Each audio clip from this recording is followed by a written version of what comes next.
शहादा येथे मोदिया शहरामध्ये ही महाराजांची कथा चालू आहे. शिवपुराण हे शिवपुराण अति दिव्य आणि भव्य आहे.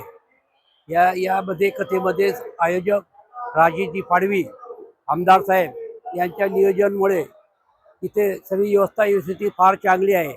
आणि महाराजांचे वक्तृत्व ऐकण्यासाठी, शिवकथा ऐकण्यासाठी गावागावातून तालुक्यातून, जिल्ह्यातून, परजिल्ह्यातून, MP मधनं, गुजरातमधनं कमीत कमी 5 ते 6 लाख लोक दररोज येतात.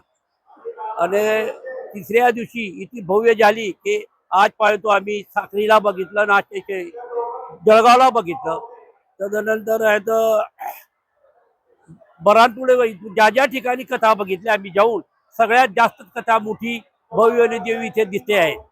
आणि इथले नियोजन आज पाहतो कुठे झाले नसते. जेवणाची व्यवस्था सगळे स्वतः स्वयंभू स्त्रिया बाया स्वतः येऊन स्वतः स्वयंसेवक बनून सगळे कामाची मदत करतात. आणि बाहेरून जे येत आहेत ते सगळे सांगतात, सगळे तारीफ करतात की इथली कथा जी चालू आहे ती आम्ही अशी व्यवस्था कुठेच बघितलेली नाही.